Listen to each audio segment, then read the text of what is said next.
alcohol has not yet affected you at all, right? It hasn't made its way into your system. So if we think to ourselves, well, then why? Why is that happening? Why am I getting relief? It's because the taste of alcohol is one of the closest triggers, one of the closest indicators to your body that alcohol is coming. So I want to lay this plan out for you. Welcome to the Ignited Recovery Podcast, a new way forward for anyone looking for answers but feeling left out. If you've been searching for empowerment, triumph, and purpose, you've found them right here. You won't hear the same solutions, and you're not going to have any excuses to fall back on, because Ignited Recovery allows heroes to rise and become their best selves. I'm Dr. Sophie Jaffe, and I can't wait to be your guide on this journey. Are you ready to become an ignited hero?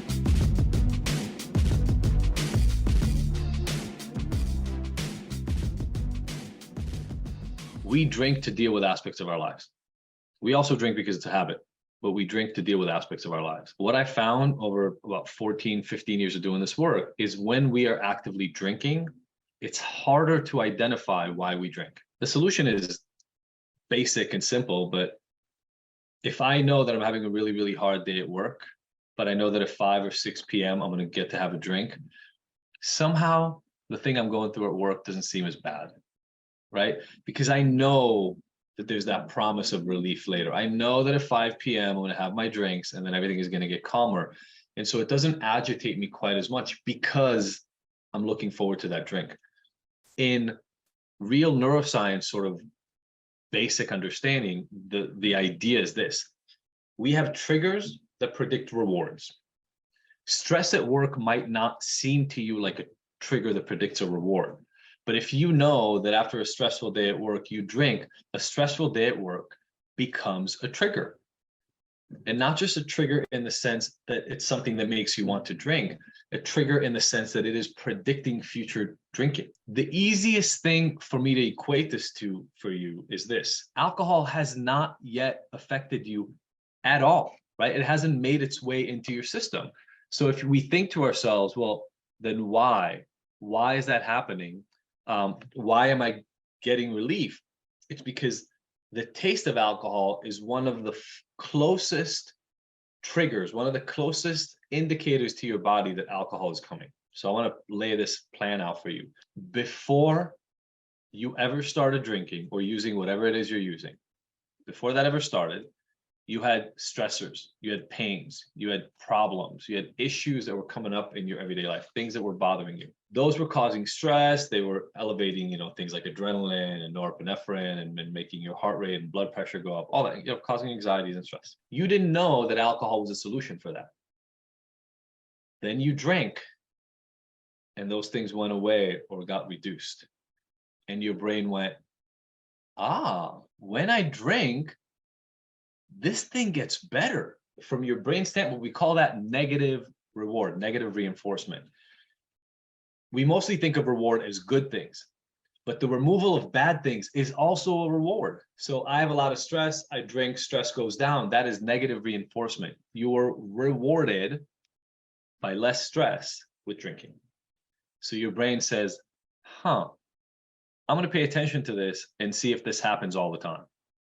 So you experiment again. You don't know if this works yet. What do? You drink again. And it's pretty solid. It does it again. Alcohol is pretty good at stress relief. So you drink, stress goes down, and your brain goes, yes, I found a solution. How perfect. I'm stressed. All I have to do was drink, and then the stress goes away. Winner, winner, chicken dinner, right? So your brain now starts releasing dopamine at any predictor of drinking. What does that mean? Going to your best friend's house to have a drink if you're in high school, going to your favorite bar, going by the store and picking up the wine that you're going to drink later. That already becomes a rewarding activity because it's predicting the later alcohol. And the closer and closer you get, there's this ramp up. You can see it in neurons firing in the brain. The dopamine level goes up until the last predictor of reliable drinking or using And then you don't need any more dopamine. The rest is automatic. You're going to drink, it's going to do its thing. What's up, everybody? So glad that you've tuned in here today. We bring you these recovery episodes to help anyone who's struggling with addiction or habits that don't serve them break free of the cycle using the latest research and the most effective strategies that I've found over my years of doing this and thousands of people I've helped. Obviously, we offer this free resource to you because I know that getting help is hard and I want to make it as easy as possible. So even if you never join our online hero program or come to our retreats or come and work with me individually, I want you to at least have access to the same powerful tools that have changed thousands of lives. If you like this and think it's useful, please give us a rating on Spotify or Apple Podcasts or just wherever you're listening to this right now. It really helps get the word out about this free resource, which is important since my goal is to help over 1 million people. So thanks a lot for being part of the Ignited community.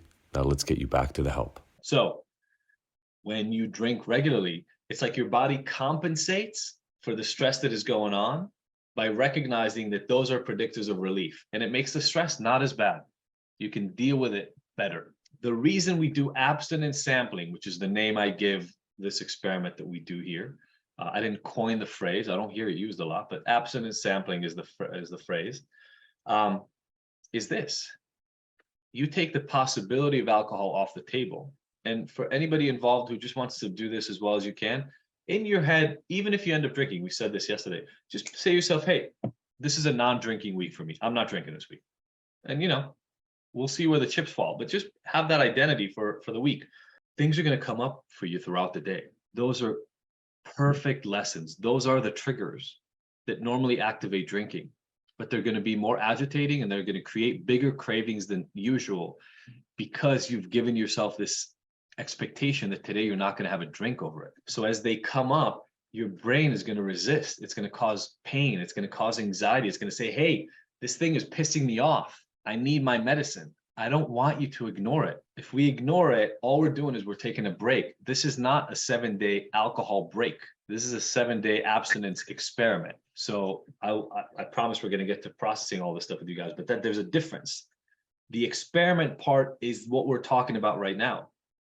We need to write down anything that comes up. I'll never forget, there was a group, not here, but in the Ignited program a while ago. I think this is now maybe a year ago even. And a woman who had participated in the experiment said, hey, I've been doing this with you guys for about 2 months and I feel really good. I'm doing better, but I'm drinking. I'm still drinking kind of like I was before. I said, okay, well, just off the top of your head, what are the 3 biggest stressors in your life? And I was kind of relying on what we're talking about here right now, this concept. She thought about it for a little bit and she said, my husband, my kids, and my job. I was like, oh, okay. Well, I know why you're drinking. Do you do anything in life that is not your husband, your kids, or your job? I mean, that's a lot of life. I'm a parent to 3 kids. Other than work, hanging out with my wife and watching like a show at the end of the night and being with my kids, I may have 3 or 4 hours to myself a week. And so the reality that came front and center for her is everything in her life is causing massive stress. Well, you're going to need something to fix that. And if it's not going to be alcohol, it better be something else. I'm just going to name a handful of things I've seen over and over and over in 13, 14 years of doing this. Things like I'm worthless, I'm a loser, I'm stupid, I'll never be successful, I'll never be able to cut down or stop. Nobody's going to love me, I'm never going to find someone. Those are really, really common negative self-beliefs that come up. They are connected to a lot of other stuff, but let's just start with a simple piece of identifying it. At Ignited, we always talk about 3 principles that kind of guide our work. Explore, accept, transform. Explore, accept, transform. Let's agitate things a little bit. Let's make things a little uncomfortable. Let's see what comes up for me. And as it comes up, let's make note of it. Let's not run away from it so that we can put our focus on it. Hey everybody, it's Adi again, and I want to share with you something that I believe is one of the most useful free tools I've ever created for my clients and for you. It's our free, personalized My Drinking Score report. Look, you already know that at Ignited, we don't care much for labels and we don't believe in any of those once a blah, blah, blah, always a blah, blah, blah slogan. But if you are questioning your specific relationship with alcohol, you may be trying to figure out how to understand what you need to do and whether you're moving in the right direction. Well, then this completely free tool is for you and will give you the answers you're looking for. All you're gonna do is you're gonna take a 5-minute quiz answering simple questions that you know the answers to. And then like magic, our system is gonna spit out a custom report so that you can find out more about your relationship with alcohol and actually get guidance and help to some of the changes that you can individually make. I created this tool to give you a customized, personalized virtual resource that you can take at any time, and it makes it easy to get the exact recommendations and steps that you need to help eliminate your struggles. Anybody can take it, and did I mention that it's completely 100% free? Well, it is. So stop running around in circles trying to figure out why you're having a hard time getting sober and get real solutions and guidance to help transform your life and get ignited forever.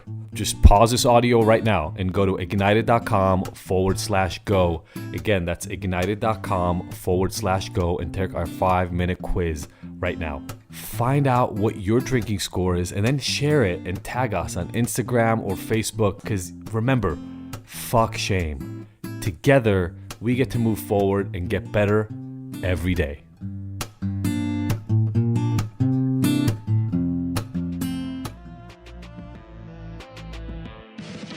Thank you for tuning in to the Ignited Heroes Recovery Podcast. I really hope you found the information here useful and that we'll see you back here next week. And look, I want to make sure that this podcast is the most useful it can be for you, so please let me know by emailing info@ignited.com if there are any specific topics or questions you'd like to have addressed. As usual, if you like this episode, I would love for you to leave us a 5-star review and rating. Thanks, and see you next week.